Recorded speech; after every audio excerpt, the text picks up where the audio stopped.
What is great in the state? It is the radio rap star, your favorite DJ's favorite television champion, the voice of choice that makes the ladies noise. Mr. Damn, he does that too. Yes, I do, as a matter of fact, man. It is the radio rock star, the RWC television champion, and one half of the tag team XLG. G Money's in the house. Watch your mouth. And I'm being joined by It is, of course, it's the very best at talk wrestling. DB. DB's here. DB is here. Look, DBs are everywhere. You know what I'm saying? Because I don't know. Let me tell you, yeah, the DBs are the best. Let me tell you, I don't know if I told you, but I'm a huge fan of the Pat McAfee show. Oh, yeah. I watch the Pat McAfee show damn near every day. And he's got a DB on his show. Oh, yeah. Yeah. A 9-year NFL pro safety. His name was Darius J. Butler. And he's got a podcast, I believe, that's called Everything DB. I love it. It's like I fully support it. You know, I'm a fan already. I've never even seen it, but I'm a fan. I have to. Exactly. We might have to get you on there, bro. I would love it. Because what's better than one DB? Multiple. You know what I'm saying? Exactly.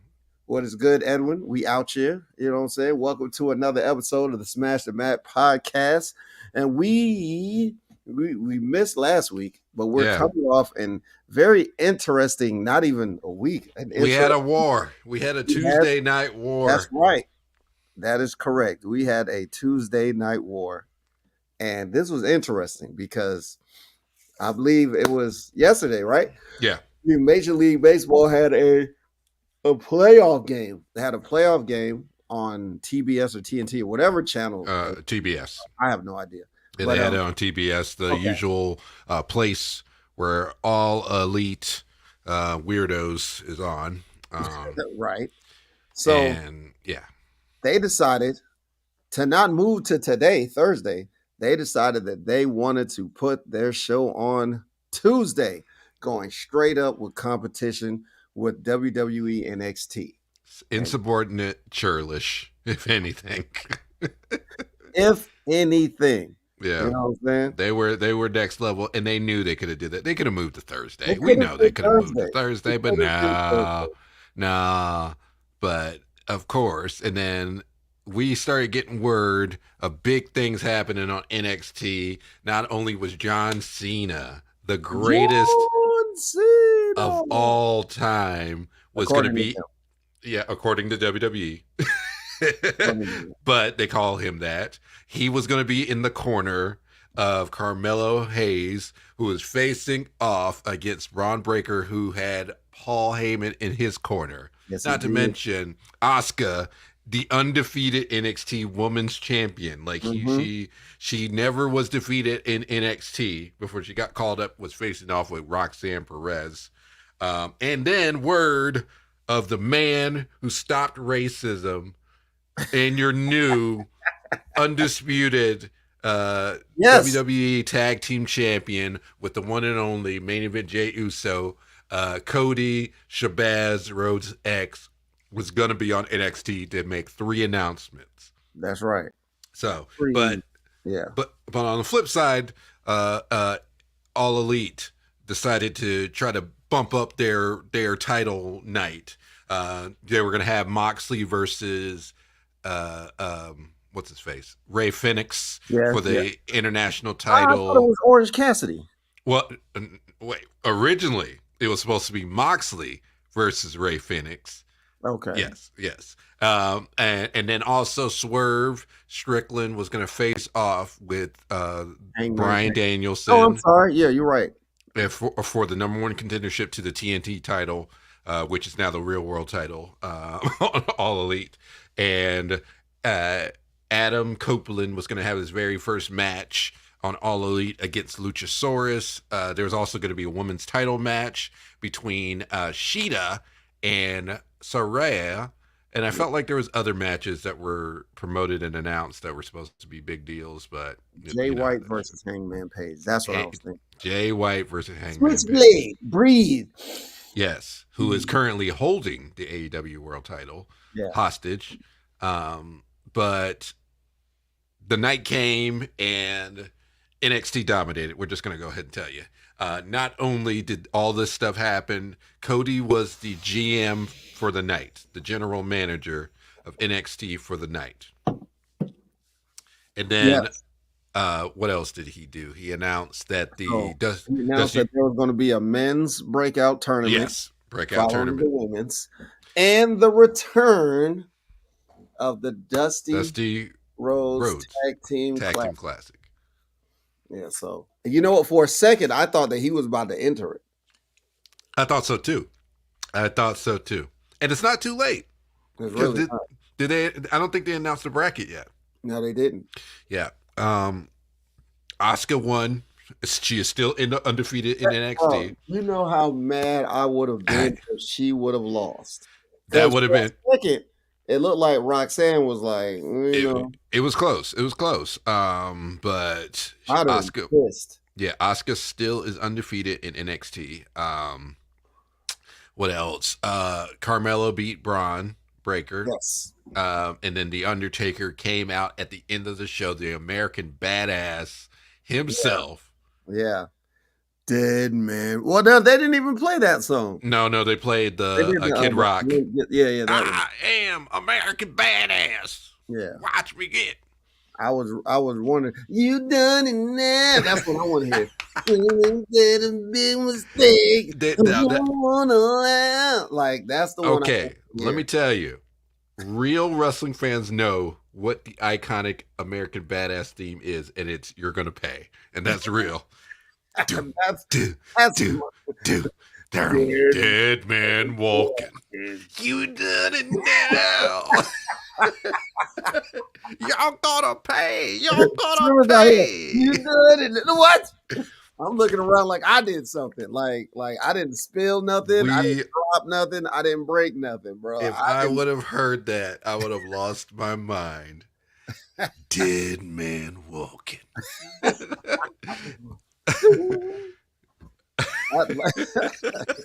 All you got to do, if you just play that music and he's not there, I'll be fine because I get to hear the song. Matter of fact, I might have to add that to my. We got to do it. My title, just cause. Yeah.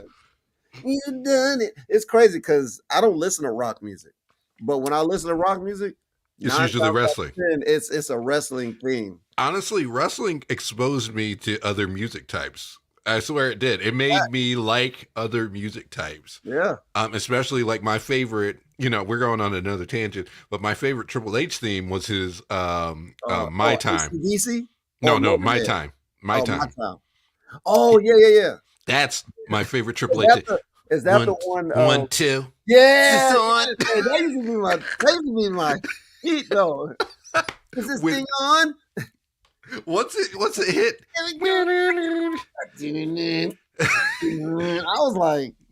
I was like, what, 15, 16? Like, I don't know what this is, but I like it.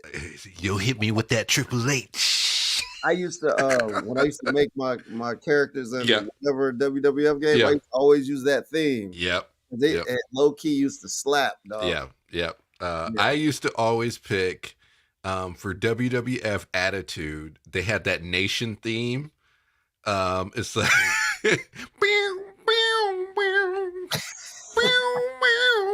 and then it moved on to what Christians Close Your Eyes. I used to use that one a lot, and then I would use the real version. Scars never heal. I used what was the other theme? I was just thinking of it. God, it just left my brain. There's another one I used to love using. Oh yeah, D'Lo Brown's. I used to love using D'Lo Brown's anytime, and Gregory Helms when he it's time. Time. So there were so many great iconic themes. Like even recently, Hollywood Rock. Hollywood Rock Oh 2. man, it's cooking. Doom, doom. Absolutely. Absolutely. But The Undertaker came out and Yeah, yeah, yeah, yeah. he By the way, chokeslammed Undertaker came Braun out. Baker, and Yeah. he needs to bring back You're Gonna Pay. So we need to tell him. We're like, He's we done it now. we don't care. Now he's got to come back again for the last time just to do that song. Like, He's only making appearances as the American Badass now, which I and that's fine. appreciate. That's fine. He don't need to be the dead man. No, You know what I'm saying? but I mean, he moves as slow as a dead man. yeah. And the one thing I did want to mention is Lola Vice. She moved on to the next round in the women's breakout tournament, which talented. You know, I'm just saying that's going to be a great tournament. And Shawn Michaels does not play when he's getting new superstars. Let's just say that much. There's a reason why he's a sexy boy. Boy. I never seen Lola Vice before, and I was like, who that is? See, now you're seeing why I've been telling you for weeks to watch NXT. Like, there's a reason. There's definitely a reason. First of all, it's back to the quality that was. See, I feel like now NXT is at the vision of what it always should have been, where you have your new superstars that are being built from the ground up, but you still have some good ones too on the flip Omar side. said that ain't the American Badass. He's just making appearances at Mark at this point. Like, that's just him. Well, no. That's what people don't understand. That is Mark. That's him. He was Mark. That was the whole point of the American Badass gimmick. He just got to be himself and drive his motorcycles to the ring. Yeah. Like, so he would show up to the arena in his vehicle, and then he could just leave. The same way. Did you see? It was on. I think it was on X or Twitter. Yeah. Baron Corbin was like, "Man, that bike looks familiar," and he was like, "He took my bike." Yeah. So I was like, "Yo, they're funny. They're funny. I love it. I love it." Now Cody did interact with the NXT champion Ilya Dragunov. Who's going to be facing? I think it's going to be a triple threat match, if I'm pretty sure, against Dijak and Baron Corbin. So there will be. Yes. I forgot that Dijakovic. I forgot he was in NXT. He's been killing it. I mean, too. Look, I'm telling you, man. Watch NXT again. I wish you gotta come back. Yeah, look, I might have to. NXT is great. I'm just saying, it is one of if not the best show that is not Impact. So, like, it is great. Other things that have happened. Let's see. Drew is going to be the next challenger for Seth's WWE title. Now, they did say that TKO has fully given Triple H the book. So Vince is no longer. There is no Vince. And we noticed that from Monday Night Raw. I don't know if you saw the promo package for Ludwig Kaiser. Yeah. They showed a promo package for him. I think I saw the ass end of it. Watch it. Amazing. This is not beer. This is liquid death, which is water. This is water. It's water, which a lot of people don't understand. Nobody asked, but I'm just saying in case. Hey, Liquid Death sponsor us. We will accept it. Absolutely. But Ludwig Kaiser had a like, there were so many stars featured in this one episode of Monday Night Raw. It felt like last year when Triple H first took over, and it was clear Johnny Gargano was on the episode. We saw Kaden and what's her face? Katana. Yeah. Xia Li popped up. Yeah. Tegan Knox popped up. There were so many superstars featured in this one episode of Raw. Like, it was like the whole roster, and someone did the numbers. Nope. I don't drink, sir. No, he doesn't drink. Edward said he thought I was knocking down Budweiser. Nah. That's what a lot of people don't. Liquid Death is really good, and it's water. It tastes amazing too. So it tastes amazing. It looks like water, and it makes G look like he's drinking and looking cool like the rest of us. You look like the American Badass. So finally, you've done it now. So sponsor us, Liquid Death. We will gladly accept. Absolutely. Give us money. All right. But it was like the most balanced episode of Raw ever, where every superstar was featured just about. Like, it's crazy. But this goes back to the war of the Tuesday night. Now, on the flip side, like I was saying, the original match was supposed to be Orange Cassidy. No, it wasn't supposed to be Orange Cassidy, but he replaced Moxley, who was still injured Right. currently after his concussion that potentially happened when he faced Ray Phoenix last time and lost the title. So Orange Cassidy replaced, and now he is once again the international champion. Oh! But it's not over. It's not over. Saraya versus Hikaru Shida, Uh, and Hikaru Shida is the women's champion again. See, What are we? What are we doing? this is the thing that one really confused me. What are we doing? Because why did she even lose the belt? What are we doing? And I told you, I know why she. I know why we did it. Yeah, look. But what are we doing? True. Well, tell them why, because I mean, tell them why we won. Because Paige is from England, and because they were at Wembley, he wanted to give her the win for the title. No.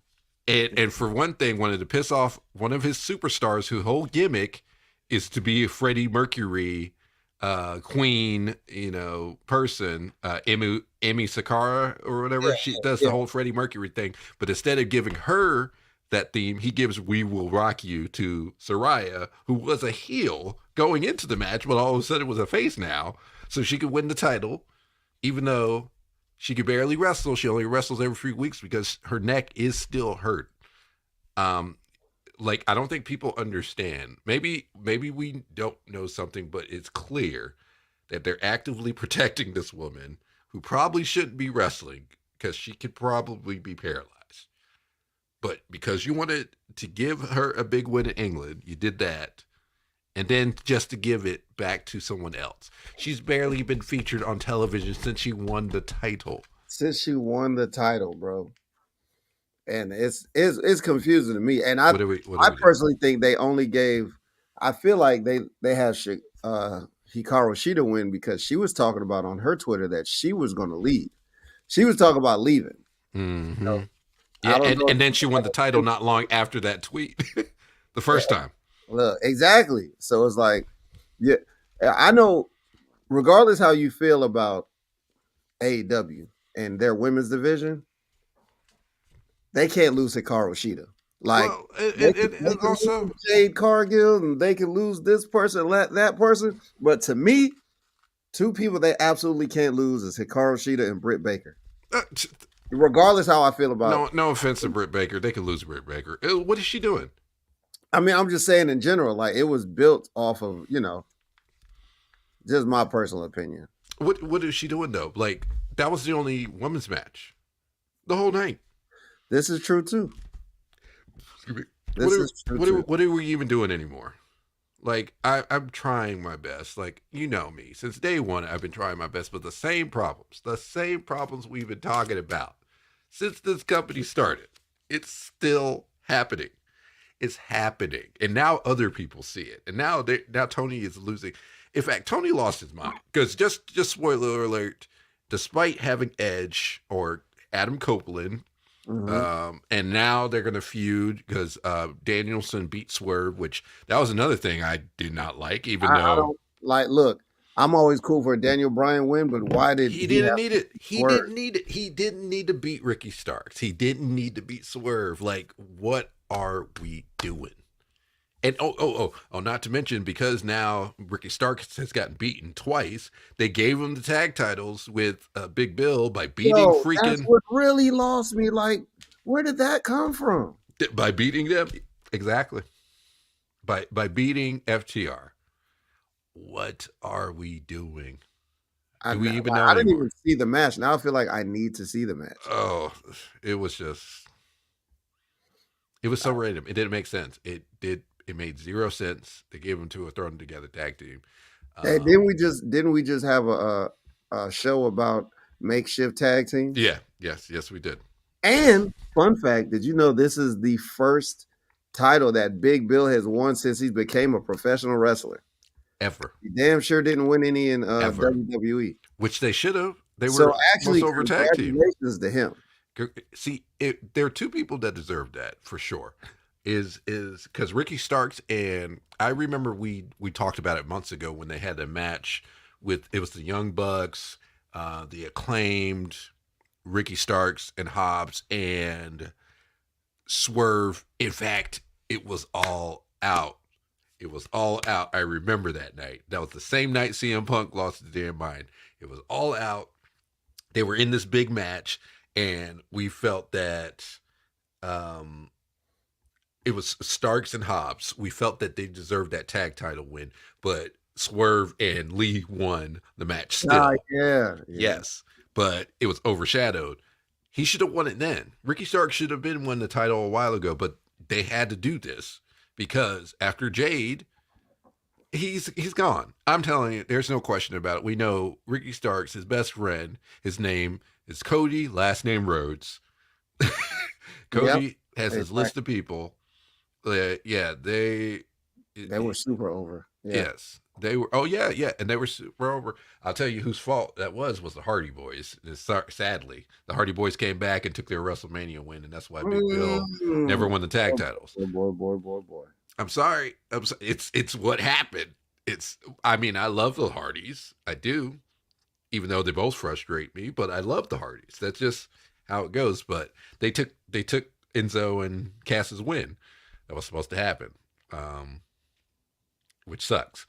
But I don't know. Big Bill, good job. You deserve it. Hey, look, I mean, Ricky Starks, you deserve it.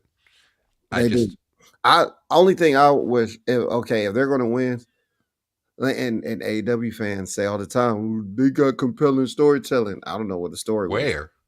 Where? I don't know where that story was. I watch, and I'm telling you where. Where is this? Where is this compelling story? In fact, last week, I don't know, did you see all the stuff with the audio issues that happened? Oh man, yeah, that was wild. I didn't know what was going. Awful. It was awful. And then, because remember, I've been complaining about the sound mix for a long time. I said that what happens is you can barely hear their themes, so it sounds like there's nothing, and then their mics always sound weird. Somebody does not know what they're doing. So I don't know the type of people Tony hired.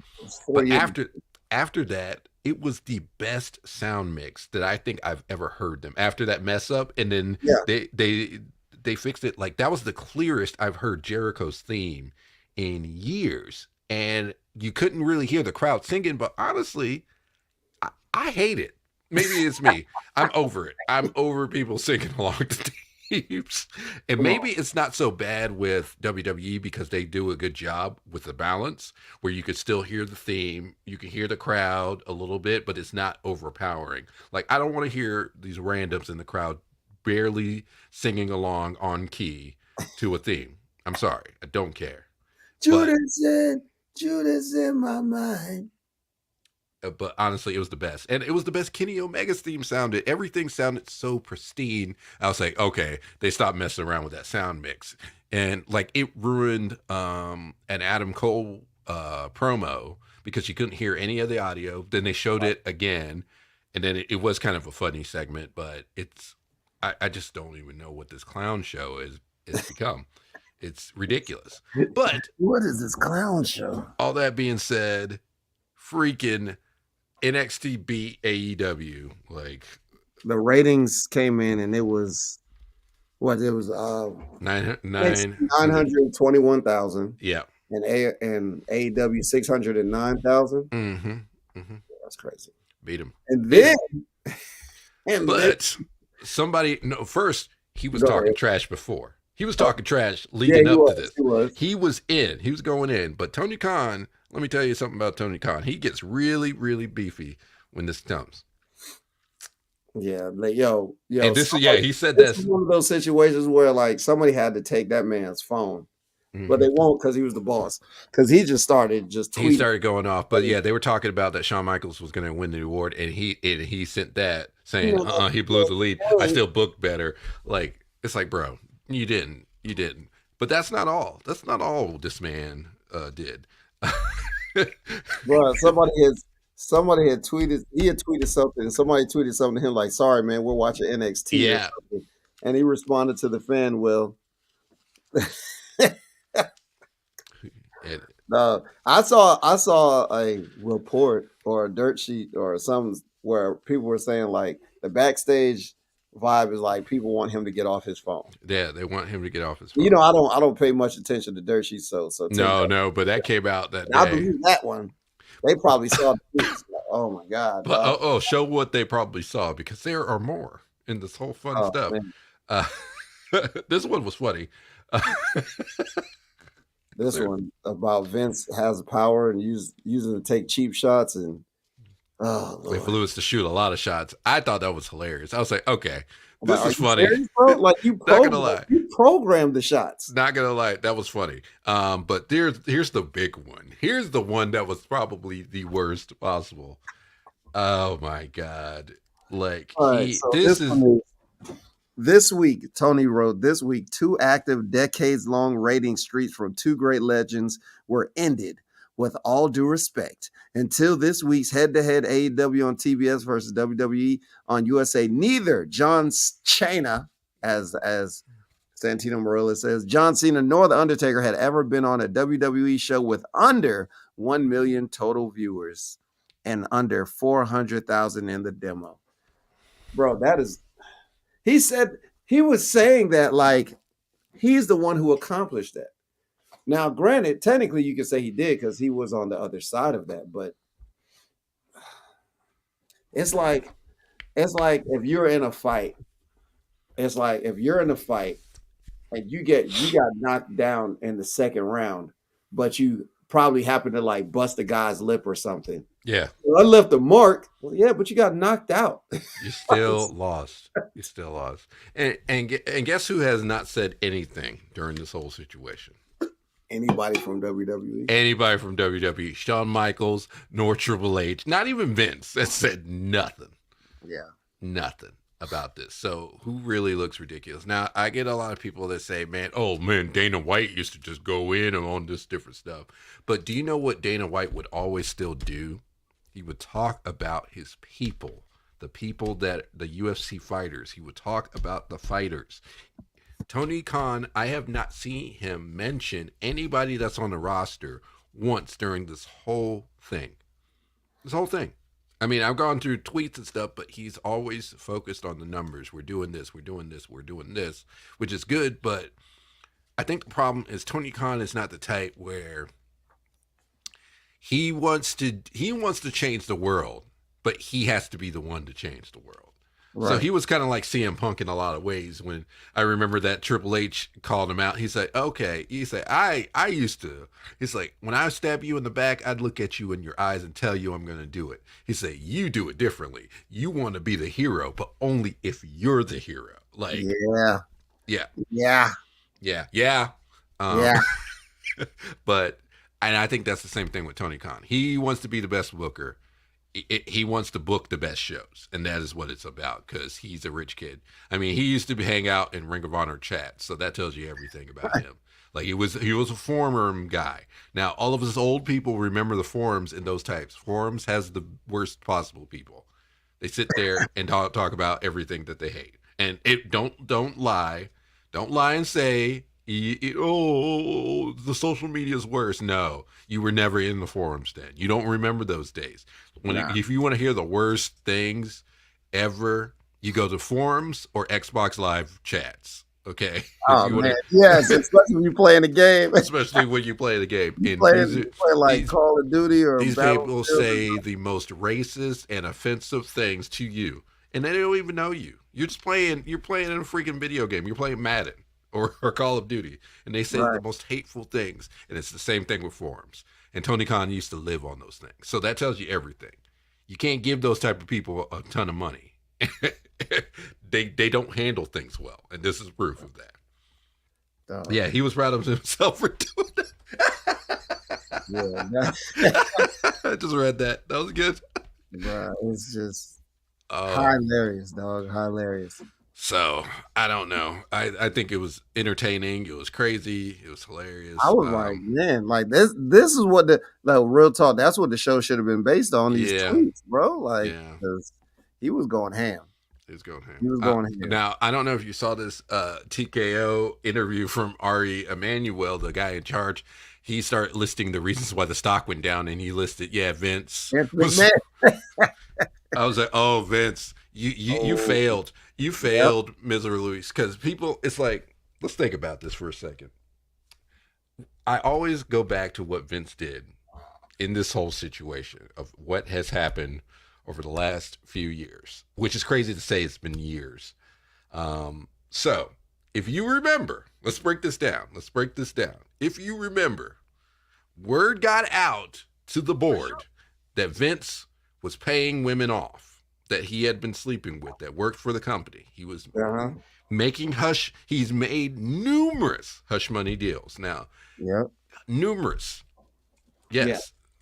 He made numerous hush money deals to women he had been sleeping with that worked for WWE at some way or another.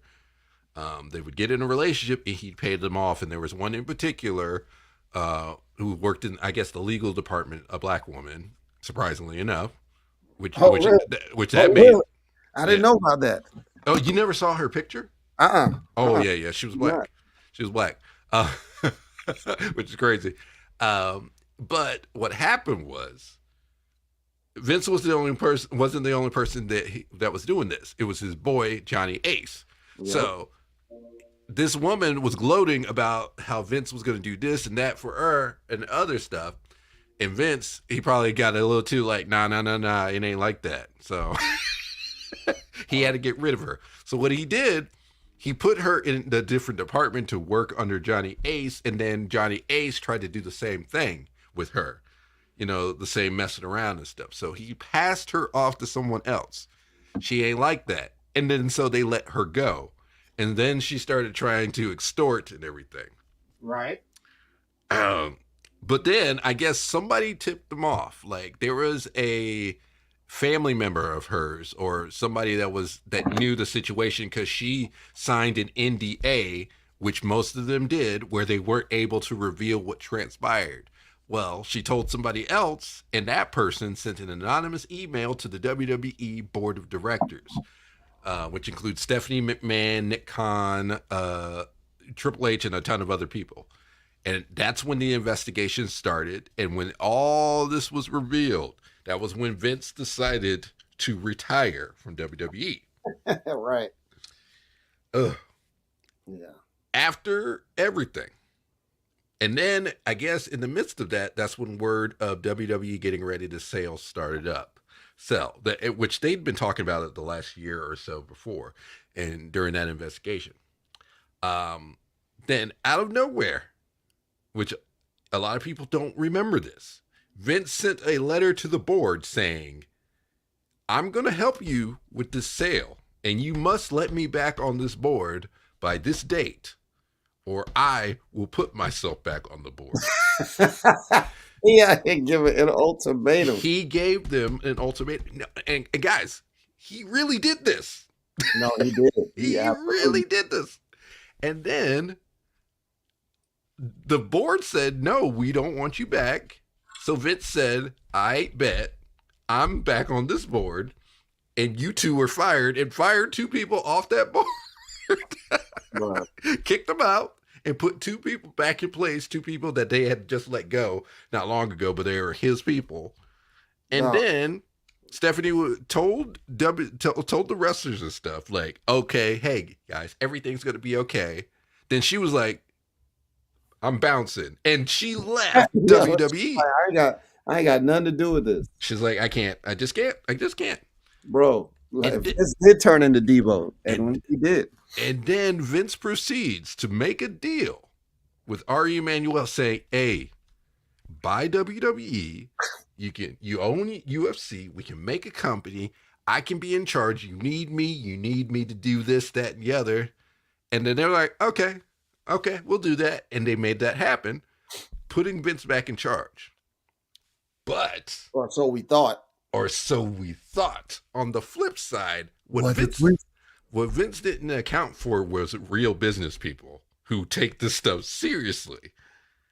So Vince has a boss for the first time ever, and his boss doesn't like them numbers. and his boss is the one making choices, and he's like, I like what Triple H is doing, stay out of it. So Vince has had to stay out of it, and now he's stuck accusations. These are not accusations. And they're still investigating him too. Not to mention, this is not it's not over. Everybody thought he did pay the money back. He's about to mess around and get a severance. They're about to he's about to get like a severance pay, and they're just gonna like cut him out. They're gonna pay him, hey, look, we're gonna pay you handsomely, but we don't need you a part of this. Well, there's the way his deal works is he can get money on top of his stocks because he owns a ton of stocks. I want to say it's like a 49% of the new company. I thought it was 51. Yeah, I think it was. Yeah, it's like 51 or something. He owns a high number, so he could essentially make out and still be a billionaire. But yes, Vince is salty as hell because he tried to do some shady stuff to get himself back in power, and it is biting him in the ass because now he has no choices. Exactly. It was different when he was running everything. He could do whatever, but now there's a board that you didn't pick. Like there's higher ups that you had nothing to do with. Like these guys are not on your side because they don't come from your culture or they don't come from where you come from. You know what I'm saying? They're legit businessmen, and they ain't hear about the BS and it's not about being macho. It's not about wrestling your employees randomly on airplanes. Right. Challenging guys to fight. Challenge guys to fights. It's not about that. Like, this is real business now, and Vince messed around. So play stupid games. A little win stupid prizes. And see, you know what I'm saying? Yeah, and Vince, which that's what they Ed would say. Vince is going to regret that sale. He's not used to having rules. Exactly, and now he has to play by the rules because Ari Emanuel's a real business person. Now, these were the same people who owned the talent agency WME, which is one of the biggest talent agencies in Hollywood. So they don't mess around with that stuff. That's facts. They don't play with their money. This is real business. These are real business people. And you're not going to mess it up. And looking at the stocks. Exactly. And he flat out said it on a call. He's like, it was Vince. You know, that's probably why the stocks went down. And if a business like that mentions that, that means something's already in motion. Yeah. Exactly. And if that means, well, Vince, thank you. We'll have you working from home for a little bit. We'll call you if we need your insight. Yeah, exactly. The look on that one. Oh my God. Like, it's going to be he's going to retire again. That's what's going to happen. He's going to get out of this situation, probably try to open a new company, but I think we're seeing the end of days of the McMahon dynasty once and for all. Will Stephanie come back? I don't know. I doubt it. I think she's already washed her hands of it and probably enjoying herself. Doesn't want to turn into her dad because I think it was always disappointing. I imagine if my own father decided, hey, I'm unretiring and I'm putting myself back in charge after I'd been running this company, I'd probably never talk to him again. Like, I'm just saying. Yep. Hey, look, I mean, Omar makes a good point. He said Vince played stupid games and won $9 billion. I wish I won prizes a fraction as stupid as Vince. But at what cost, though? Like, at the same time, $9 billion is great, but plus he's 70, whatever. He's 70. He's not gonna live to enjoy it. What are you gonna do with that? It's literally a title. It's like you're so rich that your money means nothing at that point. I'm just saying, because you have to either put that in charity, set your family up, but what else can you really do with that? Like, people will not even give you. It's like people will give you free stuff because you're a billionaire. Yeah, Vince got a box under his desk. Yeah, because at any given moment, they're gonna be like, "Hey, let's go." Mm-hmm. They're like, "So Vince, thank you so much for helping us start this great company." What's up, Mike? But we're gonna go a different direction. We thank you for all you've done, and we're gonna throw a whole retirement thing for you. Like, he's messing in a different game, and Vince thought he won. It's like, did he really win though? I mean, granted, $9 billion. Okay, sure, $9 billion. I think we all want that, but do we? But do you know what comes with that? Do you really know what comes with that? Is what I say. Do you know? Do you know? Look, I wanna jump back No, to that was before his retirement. But yeah, oh, that's funny. That was the week when he was trying to like, ha, nana boo boo, you can't do shit to me. That's what he did in that. oh yeah. Yeah, I remember that. And that was like a week before. He was like, yeah, y'all can't do shit to me. And then Stephanie was the one that came out and said, thank you, Vince. And she was finally like, I did it. We got him out. And then she was pissed off. The witch is dead. The witch is dead. Yeah. She celebrated too much. Oh yeah, that's how it be. Because she's a McMahon at the end of the day. But the person who winning right now is Triple H. Right. Which is great. He finally gets to do what he has been meant to do. And again, they signed Jade Cargill. John Cena's back. And then there is rumors that after he finishes the current movie, like once the strike ends, he does have to immediately go back and finish a movie that he was working on. But they're saying that they're possibly going to extend his current run because it's been going so well. Yeah. Of like having him be involved. And I kind of like this version now of Cena, where he's the legend, he's helping out. He might win one more world title. Who knows? You know what I miss? John Cena sucks. John Cena sucks. I miss that so much. Like the music is playing, and like they're cheering, and there's no John Cena sucks. I'm like, where is it? Like, I think they all grew up. That's why. oh man, They all grew up. ridiculous. They're old now. So, Oh gosh, ridiculous. Look, I want to transition back to AEW for okay. one of my favorite things about the show. Christian motherfucking Cage. He's killing it. He's I love made the TNT. I felt like this has been the most important the TNT title's been. Bruh. Like, at like low key, he's been crapping all over Adam Copeland. Yeah. It's like, yeah, Edge, well, Copeland, whatever. Cope.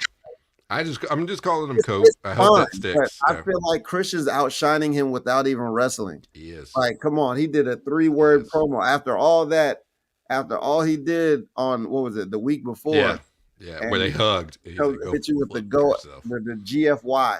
You know what I'm saying? But also, they still did another full promo after that because Tony doesn't know when to say stop. So yeah. Well, yeah, they did one last night. Yeah. I'm sorry, Tuesday, Mhm. and we got some quotes out of that. We got some quotes. Here we go. So he says, Christian said, "I don't blame you for being a fan, Adam. I have a lot of fans around the world. Your wife, Beth, is a huge fan." That was good. I like that. My favorite one was I didn't take some ragtag group, dress them up like Halloween, and convince them they are tough guys. I thought that was a little funny. Yeah, that's funny. I'm not gonna lie. I thought he was gonna go harder than that. He didn't, but it's cool. You know, I enjoyed his promos though. I actually, I'm lying. I love his promos. The only thing I didn't understand, and I had to go back and watch clips, was I didn't understand why Nick Wayne turned on Darby. And now I watched it. You know, I went back and watched it from I think it was All Out. No, Wrestle Dream. It happened in Wrestle Dream. And I'm trying to figure out why you would turn your back on Darby and rock with the guy that talked about your dead dad, talked about, you know, your mom. Yeah. And then in the promo, he says, they don't look at me as a leader, they look at me as a father. And I'm like, what? Like, y'all cool with that? Like Luchasaurus is just row. Like, y'all cool with him saying it like that? You know, so I don't know. But I enjoy Christian Cage segments all the way, 100%. No questions asked. Yeah. So hold on. Oh, I missed this one. User said, "Man, I heard the strike isn't going to end anytime soon, and I don't think it will either." Yeah. Let's Well, see. Yeah. That's because they did say the studios. Well, that ends with his limo explosion and his action. Now, what a way to send Vince off if they did another limo explosion. That would be great. Let me see. Christian and Edwin. I feel the same way. He says Christian and Tony Storm are the only reasons I watch. I'm not gonna say they're the only, but they're the most important reasons, you know. And Omar said, "Don't you dare say any TNT title reign is more important than Cody Shabazz Rhodes X." Yes. Look, I didn't say that. DB, did you say that? No, I said it's one of the best title reigns. Oh, okay. I didn't say it was like the most important. Okay. I said it's one of the best title reigns. Yeah, we definitely don't do that. But I also am enjoying the hell out of Timeless Tony Storm. I'm enjoying it. You know, I feel like she saw movie Mike in action and was like, "Oh, I need to do this." And movie Mike was on Ring of Honor about a month or two ago. So I'm just saying, or they need to team up, or he need to be her director. That's what needs to happen. That would be super dope. But Timeless Tony Storm, I'm loving it. Like, she's got a move called the titty slap. Yeah. The titty slap, and she was she eating groceries on live TV? Because she definitely was biting the crap out of Kiera Hogan's butt. And well, they're just having a battle for the booty championship because she beat Sky Blue. I'm sorry, I missed all this. Yeah, it's a whole new thing. But she beat Sky Blue first. Booty championship? Yeah, she beat Sky Blue. Why didn't nobody tell me about this earlier? I would have been watching AEW if I knew there was like a booty tournament going on. Like, yeah, that's the whole new thing. That's what the internet says.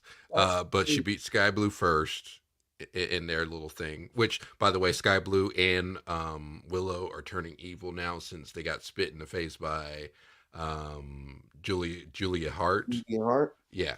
So she's getting dark, like the same thing that happened to her when Aleister Black did it to her. Malachi, sorry. But she beat Sky Blue, which everybody's obsessed with Sky Blue for that reason. And then next, Kiera Hogan, and then Diamante, her girlfriend, commented. She's like, "Hey, I'm the only one who could bite." So she's like, "I'm going to bite you back." So now that's going to be the next in that title situation. I'm with it. So. I'm with it. But the first of all, the Timeless Tony Storm is the best. She just has the best gimmick. It's hilarious. Yeah, it's excellent. It's excellent. Oh yeah. Oh wait. Omar said, "Is this the return of the Will This Get Us Canceled? Yep. The Booty Championship." Yep. That's what it is.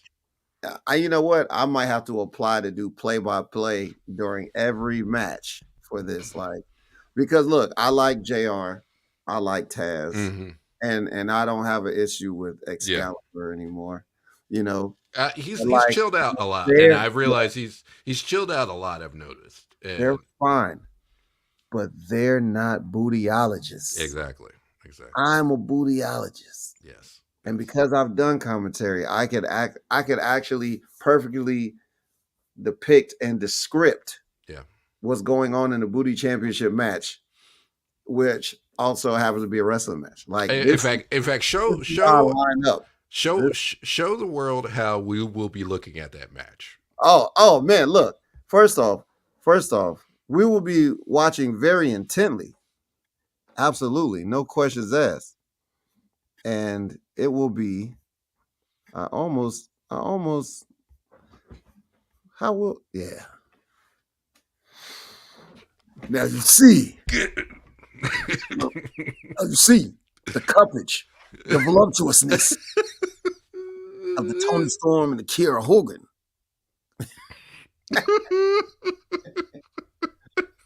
You understand, when she takes a bump like that, the thickness of the left cheek softens the blow of her back, so she doesn't take the full impact on her back. It's not just the crowd that is clapping right now. Because I need that. I need that.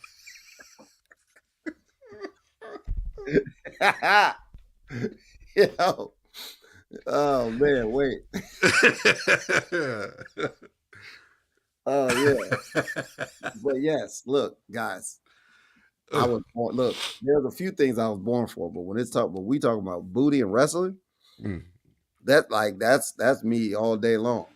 Look, I will give up my active wrestler status just to talk, just to be able to put in the work.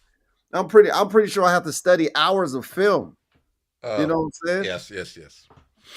I'm willing to do that. Look, Yeah. I'm the RWC Television Championship. I'll give it up. Yeah. He already is good at watching Look, TV, look, and look. he will watch. If the cheeks are on the line, if the cheeks are on the line, I'm there. That's all I'm saying. That's all I'm saying. You know, I need that. I need there's nobody better. that. I need that.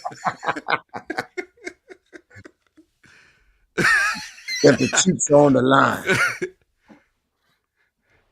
I need that. I'm right on time. Are they making a belt? Like what are we talking about, They have to. They have to. bro?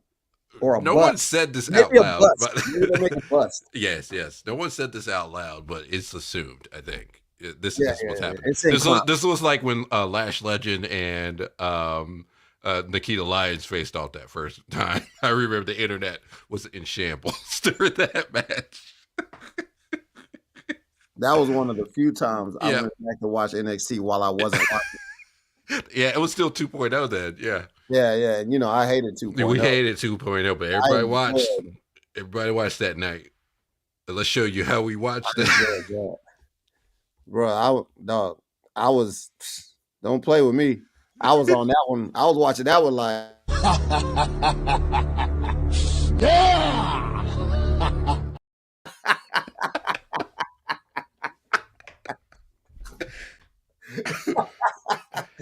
no questions asked. No questions asked. Dog. It was amazing. Oh, Look, my man, oh, Mike said that was the best match. I know it. I believe it. I believe amazing it, dog. match. It's an amazing match. Oh, Yeah. man. Look, Oh, Jesus. I forgot about that one. I'm trying to tell you, bro. And then what makes it even better, like you got Jade Cargill is like they just keep showing her. Yes, and it's a preview. She's not even cutting promos, and she's showing up. That just tells you what a star is.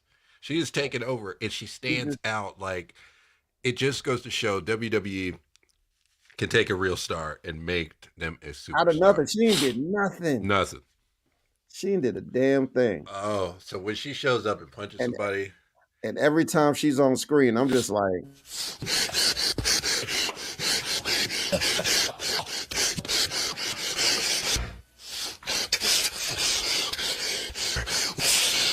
It's enough to get me to the boiling point. I'm telling you, bro. I'm just saying. Oh, I don't know. Did you see this on Monday? The Nia Jax versus Raquel match. Yes, I did. As a matter of fact, Let me tell you, I'm gonna say it. I'm glad Nia Jax is back. I'm definitely glad. I'm glad Nia Jax is back because she brings that energy that has been needed. Like she's lethal. She's lethal. Nia Jax is a legit threat. Yeah. In that division, and it's not like And they needed that. Yeah, she's a legit threat to manhandle anybody. But it's good because it made Raquel actually work. Yep. And then you got Shayna coming in at the end looking like a badass. Rhea's already looked like a badass. Now, let me ask you this question, because did I miss something? Is Zoe Stark hurt? Like, what happened? Because I thought they were teaming. Yeah. And then they did one match together, and that was it. I don't know. Well, maybe that was a Vince thing.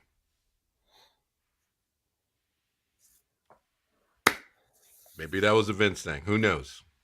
Who knows? But Zoe, she's going to be lethal. But I think they just want to do the big girl match first, and then Zoe might come in because she is short compared. Yeah, she is. But she's strong though. Yeah, Zoe is strong as hell. Yeah, and I think that's I don't know.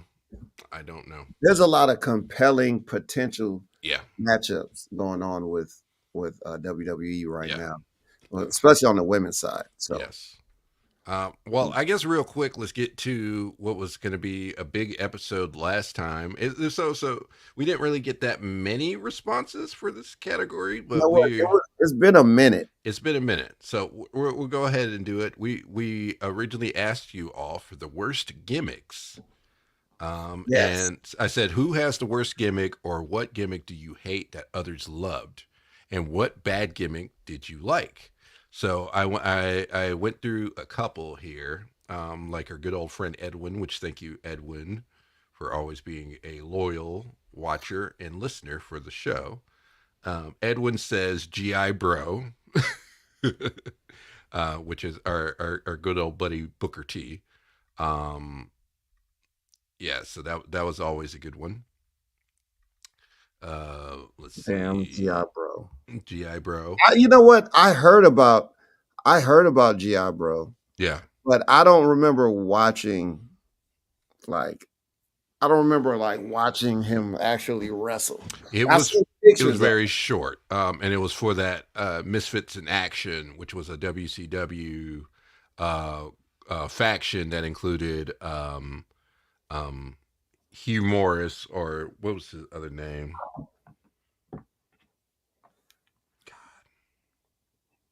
Look, this is true. Yeah. That Yes. question was some months ago, but you know what? We never got to it. So we're finishing it up. You know, But I'm reading it's the responses. long-term storytelling. Yes. So I'm reading the responses, Omar. So either contribute or deal You with know, it. Okay. yeah. Dang What's nabbit. funny? But it was You know, what's funny is, what was it? The BWO? yeah, The BWO actually did a tournament of the worst gimmicks. Yeah. of the worst gimmicks, and I I didn't was like those choices. It was dumb. So I was like, oh man. yeah, so we just needed to finish because I wanted to read your responses because your responses were good. Um, let me actually look up Misfits in Action because I can't even think of his name. But it was like a faction that didn't last long in WCW. They all had like a different thing. Like Hugh Morris was the leader. He was huge, Hugh G, or Hugh G Rection. Oh, Yeah, oh, is Hugh G Rection. that was scary. Now That was Booker, one of the worst names. well, Booker was actually the leader of it at one point. He was GI Bro. UG Rection. Yeah, Yeah, like why do wrestling names like why do they do that? I don't know. I don't know. Like Terra Rising, Mm-hmm. you know, Just Incredible. Yeah. You know, like I never got that. Yeah. Yeah. It was stupid. So But what else you got? What else you Major got? Slash, Tylene. Oh yeah, Chavo was in the group. He was Lieutenant Loco. They won the tag titles at one point, the U.S. title 2 times, and cruiserweight title during that whole thing. It was a terrible gimmick though. So that was good. Also on this list, Adrian Adonis did a marvelous job because I know I couldn't. Adrian Adonis wasn't bad. That was again, he was like a what do you call it? An effeminate man. Yeah, Whatever. effeminate. Yeah, effeminate. Yeah. He also said Fandango. Now that was a tough gimmick. I will say if you I did, don't know if I say it yeah, wasn't. I mean, it wasn't great, yeah, it was but tough. But to be a dancer in WWE, you have to have a lot of potential with it. I like the way that they did it originally, where he was mysterious and stuff with that. It's just I think after the dancing, there was not much else. and And he it be, beat Jericho at WrestleMania. yes, and it would be Jericho. Actually, I enjoyed him the most once he got with Tyler Breeze. I did too. That That was when it was perfect. gold. That was gold. And they just happened to work so well together. And then the song, but if you had the right guy doing that gimmick, and that helped because he was naturally funny too. yeah, and I think the best part was that he couldn't dance. Yeah, at all. That was the best part. At Like, all. because if you could dance, that's one thing. But like, ain't nobody trying to see that. They ain't nobody trying to see an excellent dancer. Yeah, no. You know, do a dancing gimmick. They rather see someone that could really dance, do a non-dancing gimmick, but then dance in it. You know, like I ain't saying R-Truth's a great dancer, but like He got two moves. him dancing was never a problem. It wasn't a problem because that wasn't his gimmick. He used to always make me mad. He'd do the spin and then he'd do the boom and the Yeah, hump. And I'd be like, if somebody ever did that, I'd be so angry. you I, notice I do. R-Truth known from jump. Yeah. He, Also he never Edwin's. did. He never did the third pump. No, he Third did. pump is a penalty. Is a He penalty. always did the two. He was like bam, bam. Never did the three. Only did the two. Then you're being egregious. Then you're being egregious. Also, of course, the normal one, Bastion Booger. That's arguably one of the worst gimmicks. Yeah, that's what Bastion Booger was. Edwin Wilson said that would be always top 10 horrible. Mike Go said Major Guns. Yeah, that was Tylene Buck, who was just basically like a porn star who was part of Misfits in action. She just had really big boobs. Big guns. Yes. Yeah. And I think that's the only thing us in the 90s remember sometimes. Yeah, I mean, we were kids.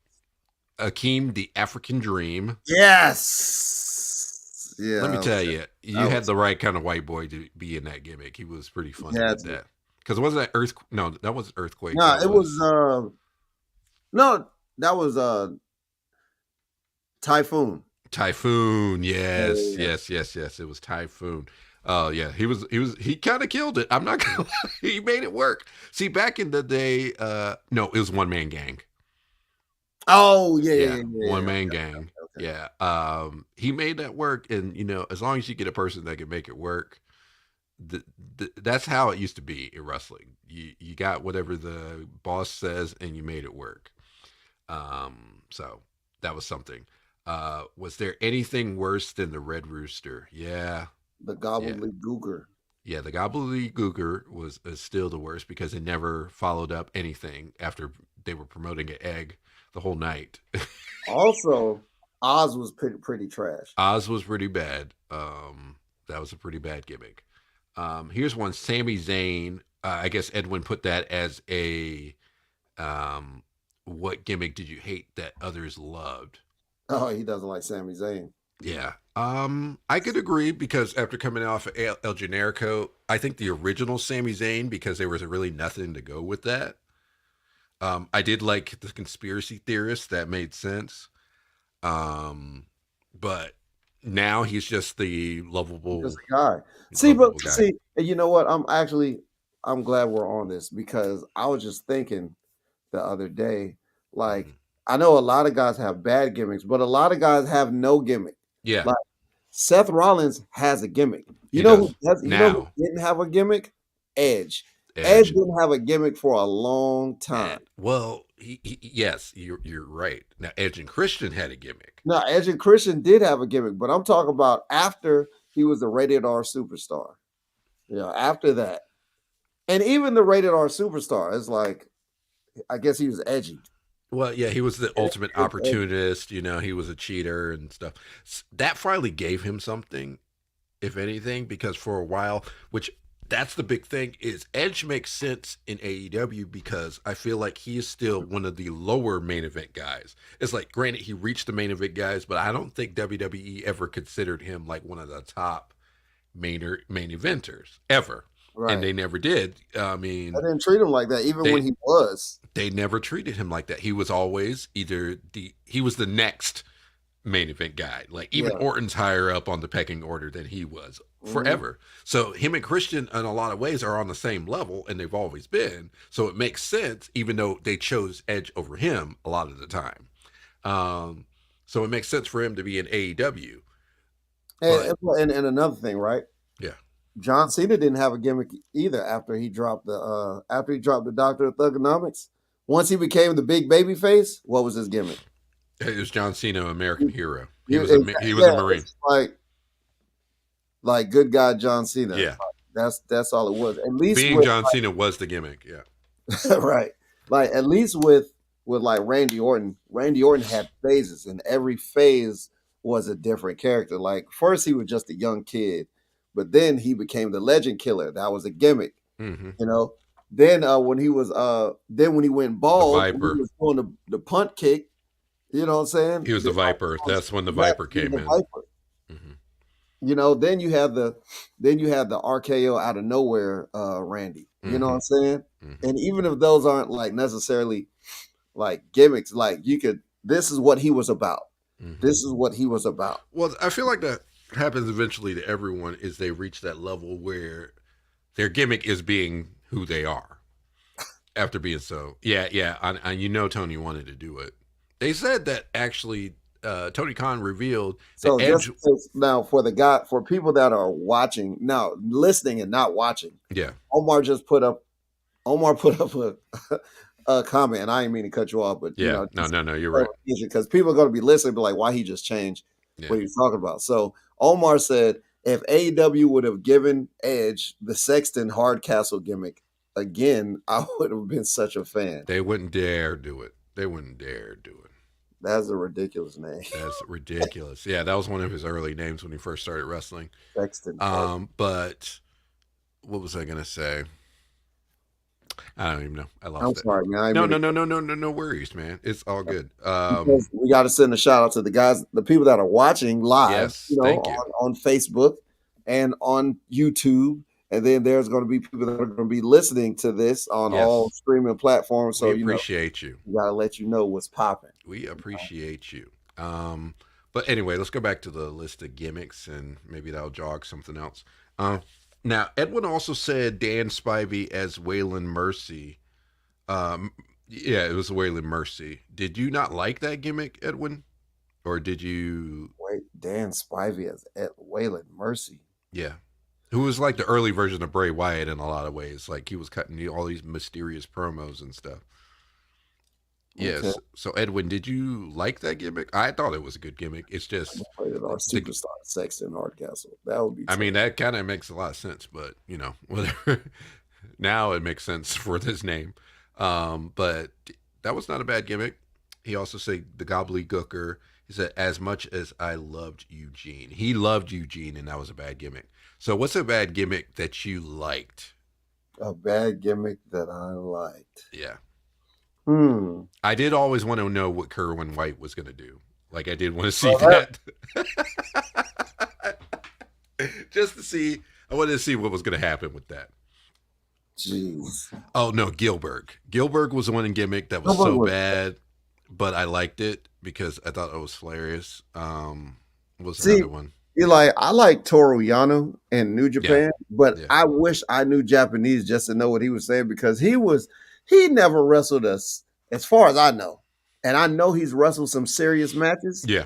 But everything that I've seen in the span of years that I watched New Japan, he never wrestled a serious match.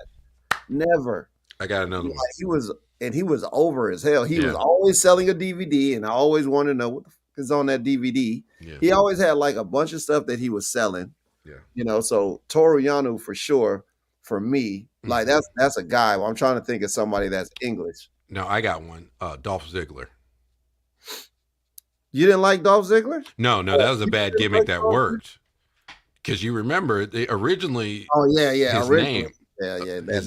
That name was awful. It was awful. And then his whole thing was the shaking hands and introducing himself. Dolph Ziggler. And like... luckily enough, he was so talented that he made you forget, and people just got used to the name. But it was an awful name to start off with, like Dolph Ziggler. Like, what is that even? Yeah, it doesn't make any sense at all. Yeah, at all. But he made it work by being the show off and different things. And I could tell you one that I didn't like, but I'll tell you one that I didn't like, and I didn't like it. Festus. Oh God, I couldn't stand that one. I couldn't stand that. Was terrible. That was a terrible. That's one I really didn't like. That was a terrible gimmick. Like Festus was terrible. That was a terrible gimmick. And that just goes to show you, like, and that's one of the things where people be like, whenever like a black person gets a bad gimmick, and people be like, oh, they're racist because this and this, and it's like, do you not realize how many terrible gimmicks white people get? Everything, every possible thing.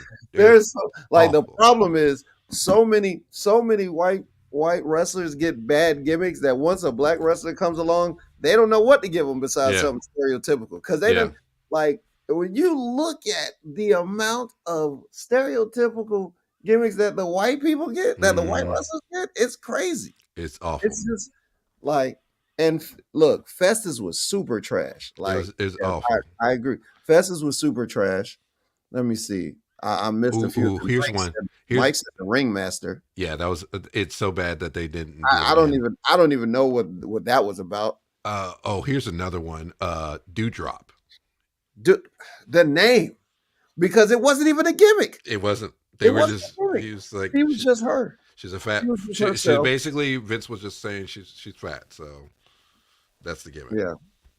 Los Matadors. Oh God, that was bad. See, that's what we're talking about right there. Bad. That was stereotypical. That was so stereotypical, so bad. Like, what are we doing? Like, what are we doing? It's like, you know what they could have tried to do? Well, and actually they did do it. They did do it one time where they gave a foreigner a non-foreign gimmick. Mm-hmm. Jimmy Wang Yang. Jimmy Wang Yang, because he was really like that. He came up with it. He came up with that gimmick too. Like he said, yeah, it's more like because he listened to country music and he thought it was. And honestly, that was a good gimmick. He made it work.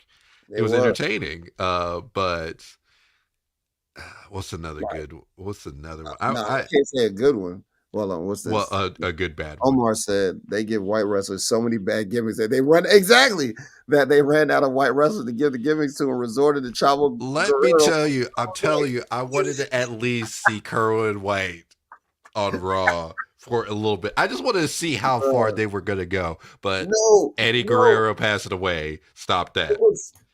It was just not meant to be. Hold up. What was the name of that crew? It was a group of Mexican wrestlers. And they came out on the John Deere, on the lawnmower. Come on, son. Come on, man. Okay, hold on. You were talking about Gringo in time. You're gonna be working for me, so God. That wasn't. It was with Super Crazy. No, it was with Super Crazy, Psychosis, and Juventud. Oh, that's what it was. The Mexicools. That's what it was. We're not Mexicans. The name was cool. It was. I like that because they were like, "We're not Mexicans. We're Mexicools." Yeah. When they first came out in the freaking overalls, in the coveralls, and then beat up the cruiserweights, and then they rode in the lawnmowers, I was like, no. Even Eddie Guerrero came out in a lowrider. Yeah. Oh no, a lowrider, which was. Here's another one. You remember when Sin Cara El Negro took off his mask and then he was Hunico, and then him and old dude rolled in on the bike. Yeah. Oh man. They came in Devo style on a bike with the bike had the joint on them. Oh yes. Man. Yes. Bruh, come on, son. Y'all give us some good ones. This is the thing, right? Mm-hmm. I look at WWE gimmicks like I look at South Park. Right? Yeah. Because South Park had jokes for everybody. As long as you do it for everybody. They didn't they gave everybody the same energy. So black people got bad gimmicks. Mexicans got bad gimmicks. Everybody got bad gimmicks. Got bad gimmicks. White people got hella bad gimmicks. You know what was another bad gimmick that came up a little bit with Tyler Rex and Kurt Hawkins when they were the strippers? Did you ever see that one? No. Yeah, they had one for a little bit where they were strippers, where they literally would come out like rip off their pants and stuff. They said they rode the the bike that Jody rode in Baby Boy. Yes. But no, there were some there's so many bad gimmicks. Oh my God. Hey, look. He said Vinny Vegas. I said Oz. Diamond Stud. Look, Disco Inferno to me wasn't a bad gimmick. Because it was a bad gimmick. That's one.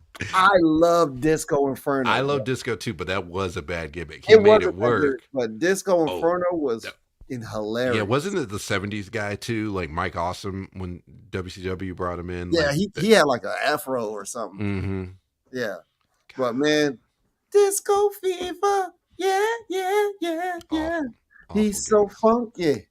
He's so cool. He's a disco dancing fool. Yeah, bro. I love Disco Inferno. Oh, Disco. Oh, man. I love Disco Inferno. They're so bad. Holy crap. Yes, indeed. Disco was pretty terrible. But he was WCW television champion twice. He did win the title. Hold on, Mike. Mike is tripping. Mike said Alex Wright. Alex Wright was not a bad gimmick. No, we don't do that. If Mike Berlin, maybe. Hold on. This is blasphemy. Look, no, don't. First off, let me tell you. I don't know who this is. Glacier. Glacier is the greatest. Get out the chat. Get off the show. Glacier is the greatest of all time. Get off the chat. You know how much I loved Glacier I had to be like 10. Yes. It was so cool. I loved Glacier. He was a pure ripoff of Sub-Zero. We knew what he was. But he was legit though. He was legit. If you're gonna do it, be legit. So get off my show. Get off our show. We don't want to hear it. If you're a real fan of Smash the Mat, you know Glacier and Alex Wright. We don't talk about like 2 years ago, and it was one of the greatest interviews. It was one of the greatest interviews we've ever done. And so don't ever disrespect. We don't do that, man. We wasn't even doing live joints like this because that would have been crazy if we would have had them on the live. No. All right. He said after Hunico took over the Sin Cara gimmick, they did a tribute to the troops. While at the base, I was stationed on. Oh crap! Yeah, he was there. I yelled at Hunico at the autograph signing, and he broke into a full laugh. You know what? You know one thing. You know one thing about Hunico. That dude was legit. He was the one you didn't mess with. The amount of fights he used to get in. Did he fight Jericho? He fought Jericho. He fought Sheamus. I think everybody. There was one guy. If people talk about CM Punk, a person you don't mess with is Hunico. He very much is like. He's like, what you want to do? He said, they'll bet you like Alex. You got your motherfucker right. I like Alex Wright. Das Wonderkid. Edwin, do you not watch the show? Bro, I loved Alex Wright, dog. Alex Wright was that dude in WCW. And then he's like, tripping. You tripping. You wilding. And then you said F Glacier. You wilding. Get off the show. You got, look, bro. Get off the show. We don't talk to you. Culture? Where's your culture? Because these are all great. Now, look, the Shockmaster, it was terrible. Shockmaster was trash. Shockmaster was trash. Hey, wait. Someone said Tonga Loa. What's wrong with Tonga Loa? Yeah, that's weird. What? Well, how's that a bad Tonga Loa's gimmick besides being... What was Tonga Loa? He wasn't Samoan. He was... What was it? He was something else. Like Hawaiian or it was another word for it though. Cause it was Tongan. That's what he was. He was Tongan. Tonga Loa the Tongan. Yeah, man. You know what was another bad gimmick? Kira Kung Fu Naki. Yeah, well, Kung Fu Naki and Kira Tozawa when he was doing the ninja thing. I was just about to say, who the hell is Kung Fu Naki? But I know who Funaki is. It was Funaki, but like he started doing a Kung Fu thing for a little bit. Kai and Tai. Kai and Tai was bad. Like, that was super stereotypical. And then they didn't even use their real voices. Oh, that would, you know what? I'm not going to lie. I loved it. Like, indeed. Yeah. Indeed. He would cut this whole thing in Japanese. Oh, Vince was a fool for that. Vince was a fool for that. Like, let me tell you, something about Vince McMahon. He gonna do what he want to do. It is a freaking mess. J5 won't stand for it. No, none of us will stand for Alex Wright. Look, Alex Wright is training him right now in Germany. None of us will stand for it. So there are two people that should have been the WCW World Champion, and that's Glacier and Alex freaking Wright. So you do not disrespect them on our show. Oh man, the Dancing Fools. Yes, they were a bad. First of all, no, but they were legit. Name. Yes, they were. That's a terrible name. Well, it's terrible because Alex Wright is no fool. He made the choice. So, I'm looking at. If you want to talk about an Alex Wright gimmick that wasn't good, Berlin. Wasn't good. Oh, I was angry. I remember Berlin when he was not good. I didn't like Berlin. I was so mad, like when they did that, and I was like, "How dare they?" Like, I was cool with Alex Wright being a heel, but the whole haircut and everything to Berlin, I wasn't. Well, I understand because I think he did an interview saying that he was losing his hair anyway, so he had to cut it. Right. So that makes sense. But and then he went right back to just normal Alex Wright, just without hair, and it worked. So he should have just stuck with that. But you know how Was it it is. Tony Lowe was Hunico's partner Oh manager? yes. That Dang. was that was what he was originally doing. Was he was the big guy riding riding the bike, Yeah, and yeah, Hunico was on the back. Oh, oh, this is a good one. Mike just posted a good one. yeah. 3MB, which they just made a Three reference to man band, that. bro. Like that. Look, that's all. That's what you get when you take three guys who you got absolutely nothing Nothing, for. You got nothing. nothing for them. So like, you and you, Now it you. was funny. What other guy? That's how Drew created the Claymore, was because of 3MB, because he was wearing those He's tight wearing a tight pants, pants and he and, slipped. and he slipped, and he created that move from that. Which it was great. Two of them have become, Somebody said something to him like, "Hey, that was nice." yeah, That was oh man. such bad He said gimmicks. as tone deaf. Edwin said as tone deaf as Eugene was, he was hilarious to me. He was, I but was. I felt bad for my thoughts with that gimmick, because you basically was special needs, I and didn't. I didn't like. I did not it like was the. very uncomfortable. I was Yeah, very it was uncomfortable. like, bro, this is like I'm never uncomfortable watching wrestling, but Yeah, he definitely did it. He said Kane has a dinner. You talking about Isaac Yankum? it's Isaac Yankem. Isaac Yankum. Kane That has that was. Kane has had a ton of bad gimmicks, because he was also fake Diesel. Oh, yeah, he was fake Diesel. He was fake Diesel too. So they kept trying until they gave him the gimmick that has worked. So good on him. I mean, Kane could have been a bad gimmick if he didn't make it It could work. have been. Shoot, Undertaker could have been a terrible It could have gimmick. been a terrible It gimmick. could have been a terrible gimmick if anybody else, just like how Malachi. I don't know if you guys remember Yeah. Malachi, but Malachi was not a good gimmick, and that was Kevin Thorne. And Kevin Thorne, he had Oh, did. Mordecai. No, yeah. What I said, Malachi. I meant Mordecai. Yeah, Mordecai. Yeah, he was Yeah, supposed to be the absolutely. He was supposed to be the opposite of Undertaker. Undertaker, like reverse On Undertaker. that, and it was like, nah. Matter of fact, I'm gonna have to find some pictures. Like we've been doing some Mordecai. talking. I didn't get a chance to. I didn't get a chance to find this. Let me find. Let me see some. Let's go back to that list on Yeah, the page. Which, thank you so much for all the awesome comments. Let's see, terrorizing, which we did mention earlier. Terrorizing was terrible. Here's a good one. Midian. Oh man, Yes, Midian, especially naked Midian. That was very uncomfortable. no, not naked. Man. Now, here's a good one. Here's a gimmick that I did love, but mainly for the song and because of what it led to, was Reverend Devon. Oh man, Please call my name. the best thing about Devon was that we got Batista, who's Deacon Batista.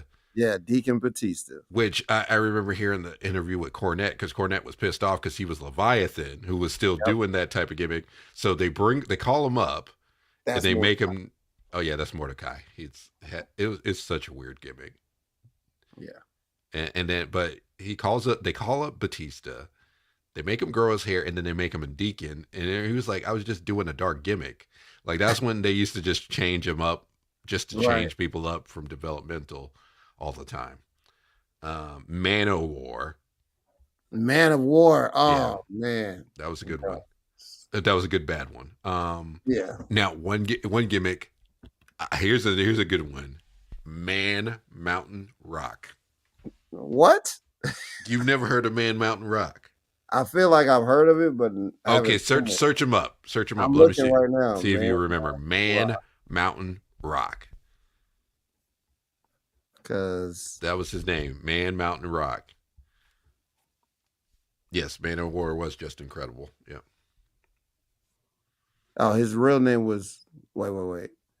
Max Payne. Happy birthday, Max Payne, former WCW and CWA star who wrestled as Buffalo Peterson, Heavy Metal Buffalo, Man Mountain Rock, and various spellings of Max Payne. Turned 6. Okay, obviously that's not the one. Oh wait, they didn't have a picture of him. Man Mountain Rock, and then you can look him up on YouTube. Oh yeah. If you just search Google, Yeah, I was on Twitter. I was hoping I could get pictures. Oh no, Yeah, no. Look on Google. You'll see what I'm talking about. It's Man Mountain Rock. Man Mountain Rock.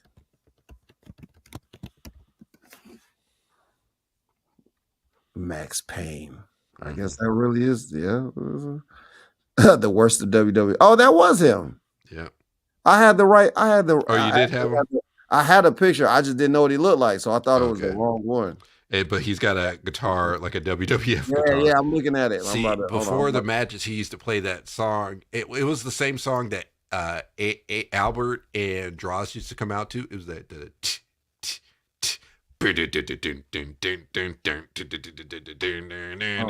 And he used to play guitar with that theme, before the match. So it was a pretty bad gimmick, but he could actually play the guitar. So that's Man Mountain Rock. Man Mountain Rock. Holy crap! Which is, I know a guy that looks just like that. Yo, me too. There's a guy that just wrestles that looks just like that. Yeah. So that was another. Hold on, let me see what he said. Kane has to be the goat of bad gimmicks. You mean the goat of who had bad gimmicks? Yes. And yes. Yeah, because he definitely didn't. I see one for Berserker, and Edwin said John Cena stole PN News gimmick, which was horrible. Yeah, kind of. Yeah. There's a few rappers that worked, but Cena made it work. 7 was trash. 7 was trash. 7 was trash. 7 was big time trash. The Wall. I don't even remember The Wall. Yeah, I can't remember that one. There's just so many bad ones. You know what's going to happen after the show's over? I'm going to remember like 4 more. We're going to have so many, but yeah, I think. Let me just let's finish up this list real quick. Andy Nichols, which thank you for being a good member of the group. Smash the Mat on Facebook, the discussion group. Oh man. He says Orange Cassidy. He never liked Orange Cassidy, but Orange Cassidy isn't necessarily a bad gimmick. Because I guess he's like extremely popular. Yeah. I don't know, but yeah. But you know who was trash though? Giant Gonzalez. Yeah. Oh yeah, but that's just because he was just not good. He wore a muscle suit. He did. It was a straight up lie. Jason Gross, which thank you so much, Jason. He says a bad gimmick I liked was the Tasmaniac when he tagged with Sabu in early UCW 94. Yeah. Tasmaniac. Yeah. That's what he was originally, the Tasmaniac. Omar also has some other ones. He said most occupational gimmicks of the new generation. Yes, the Goon, TL Hopper, Knuckleball Schwartz. Knuckleball Schwartz? Yes. What the hell is that? That was the Brooklyn Brawler, I think, where he had like a baseball, like over his, he wore baseball outfit and stuff. It was a bad one. I remember that one. Duke the Dumpster. Yep, that was a good one. That was a good bad one. The Wall was Berlin's manager. I remember that. Okay, which is terrible when you say it, Berlin and the Wall. Exactly. WCW. Look, I think I had to get a visual of Oz because like hearing it, like y'all don't remember seeing it. It's so bad.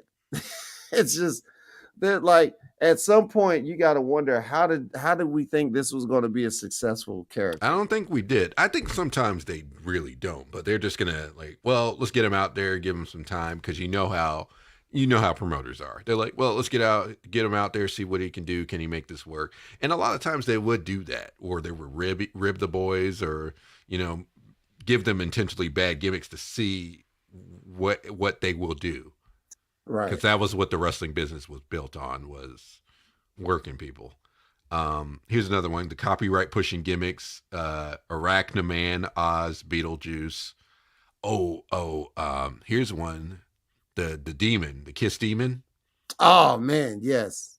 That was bad. Diesel. Yeah, you're right. Man. He did make Diesel work. He did. And Diesel wasn't a bad gimmick either. I just think it was a gimmick where there was really no big story with it, though. Yeah. Like he was just called Diesel. He was just Shawn Michaels' bodyguard. And Yeah, so I don't know. I think he did more as Kevin Nash, if anything.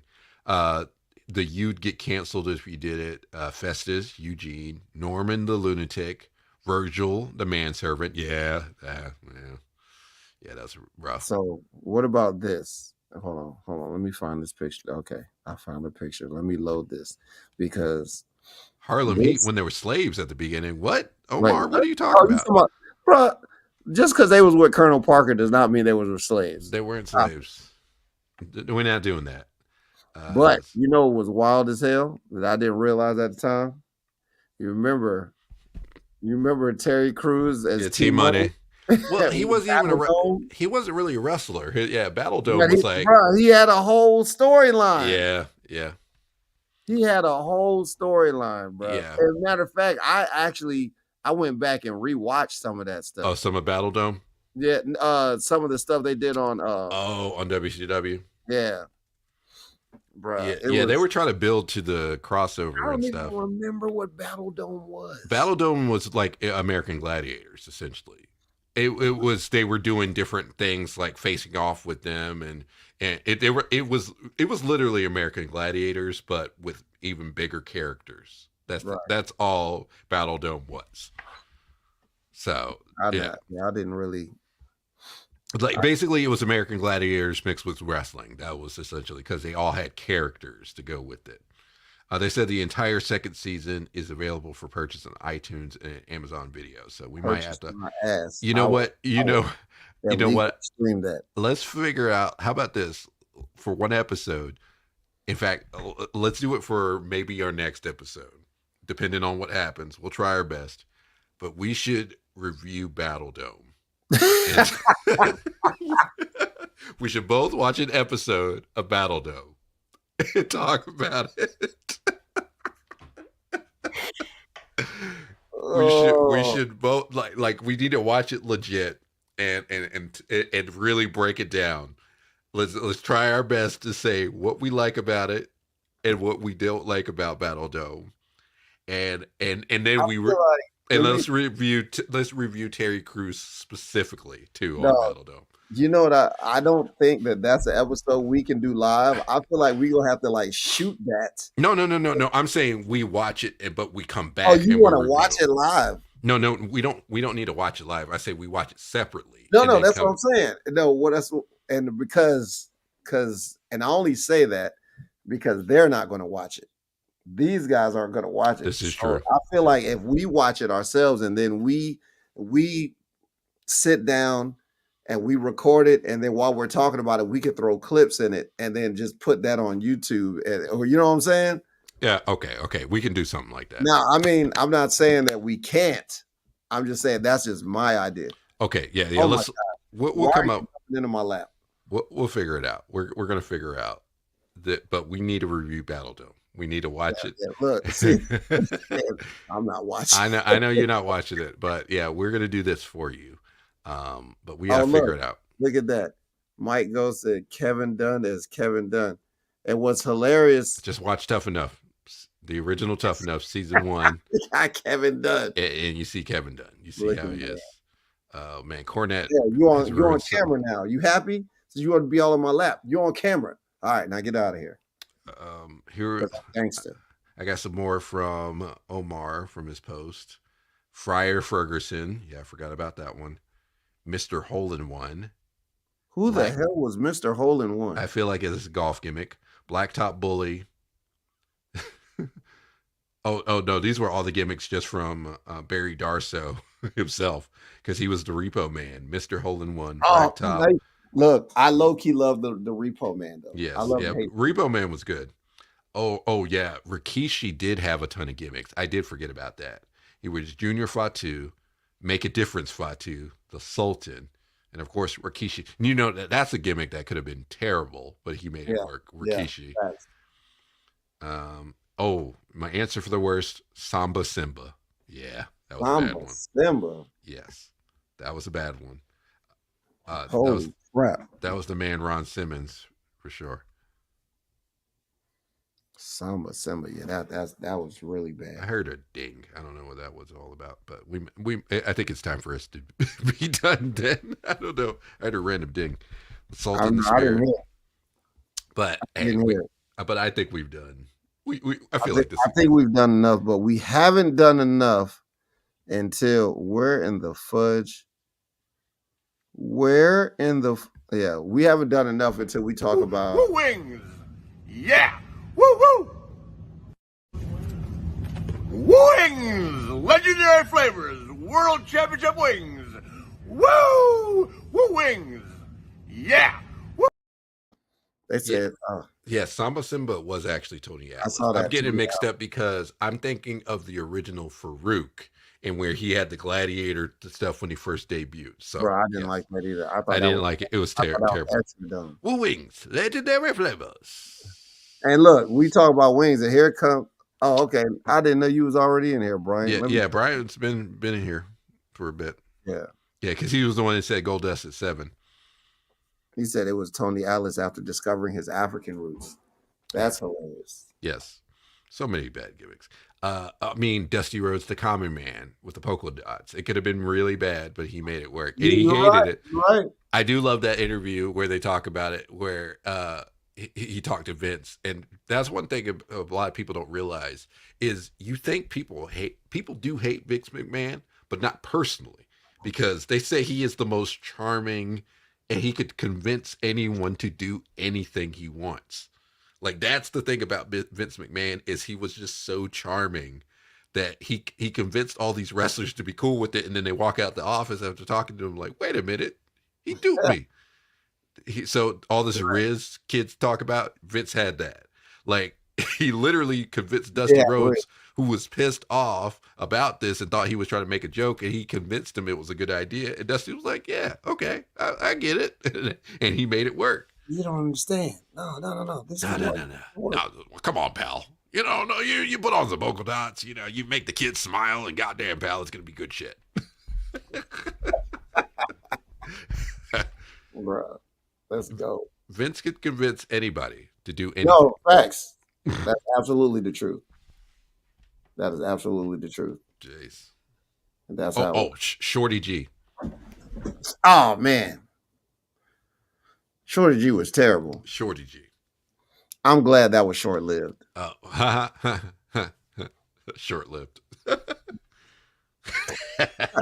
Unintentional as hell.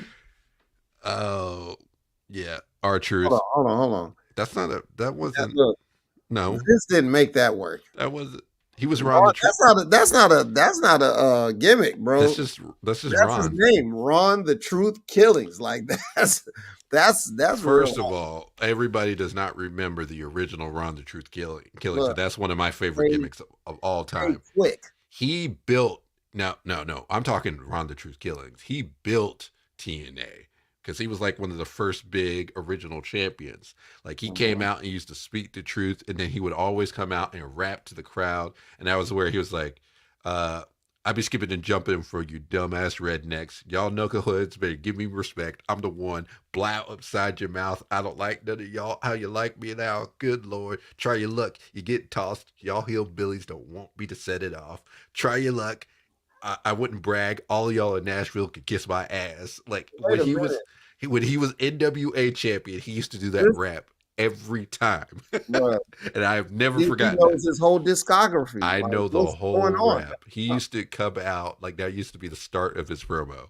Because he'd come out to his beat, he would steal the mic from Jeremy Borash, and he would hit the rap, and then he would just talk mad trash to them. Like it was the best gimmick in original TNA. And I'm talking the days when you used to have to buy a pay-per-view once a week. He used to come out every Wednesday. Once a week. Yes, it was awful. Yeah. So I could only order like a few here and there because this was classic pay-per-view where you literally had to, well, first you had to call in and then you had to press the button on your remote to order it every single week to watch TNA Total Nonstop Action. But I loved it. Yeah, it's the first black NWA champion, and that's why I fully believe R-Truth could be a top heel like anytime. And I thought that's the route he was going. I thought he should have beat John Cena. Like, I did too. He should have beat Cena for the title. Mark Henry should have beat Cena for the title, but that's another story. So. I love that promo. Maybe it's me, but I still don't understand why no black person held the spinner belt but The Rock. That still makes no sense to me. Okay? That's literally our culture. It makes no sense to me. And I don't want to hear, oh, but it would be racist. No. It was our culture that built that. So we should use it more. In fact, why didn't MVP ever hold that title? His whole gimmick was built for that belt. Mm-hmm. Sure was. What? I forgot about that meme. Yeah. Just saying. I mean, I would have given it to Shelton Benjamin. In fact, that would have been funny with the whole Mama's gimmick that he had running. Bobby Lashley should have beat him for the belt. Who cares? Any of them. Any of them. Especially Shad Gaspard. Yeah. Oh man, bro. You know that's a crime. That's a tragedy within itself. Yeah. That Crime Time never won the belt. Tag team titles. And yes, it was started off racist. They were robbing people. But guess what? We still loved it. We still love that gimmick. I love them vignettes. You couldn't tell me nothing, bro. I love those vignettes. They were so funny. I love when that guy was walking down the street and he said, hey, this ain't your day, bud. And he kicked him in the face. I will never. Let me tell you, the Crime Time. And then the voiceover was so funny. He's in the wrong hood, G. Papa Rolling, Twister 40 is Crime Time. Brooklyn.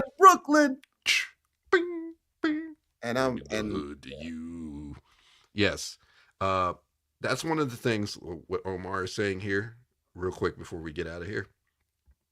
Yeah, deserved. He could have won it now, and that's still sport. I fully am on that train. MVP is one of the people that always should have been WWE champion. I tell you exactly when they could have did it too. It felt like they was grooming him like he was that guy too. Yep. Especially when he first he showed up like he was a big deal. And because he was Terrell Owens. He basically was T.O. With all the stuff going on, like the big signee, and the fact that wrestling hasn't done a gimmick like that ever was kind of mind blowing. Where he was stressing out Teddy Long with this big ridiculous contract that he finally show up with this big interest and being this guy. But the exact moment, the first championship scramble, he should have won that match and won the WWE title, because then he could have beat Triple H without beating Triple H. And he had just he had just pushed both Hardy Boys to being main event guys on his own. Before that, like he had feuded with Matt, he had feuded with Jeff, and both of them were finally serious. But you should have had MVP win the title, and then you should have had Jeff beat him for his first world title. Boom. Right. You're welcome. But whatever. They never did it. But MVP should have held that spinner belt. A black person should have held that spinner belt. So I agree. All right, but I think that's all, folks. Let's get out of here. Well, we're not gonna do nothing crazy. You see the banners. You already know what's going down. Look, Facebook, follow us. We got the Smash the Mat page, Smash the Mat podcast. We've got the group Smash the Mat discussion, where we post threads on every show, so you can talk and all that. The Twitter or the X or whatever, Smash the Mat pod. And one day we're gonna get back on the Instagram. Yeah, we'll figure it out. We'll figure it out. But until then, you already know what is popping. It is the Smash the Mat podcast. We out of here. Man.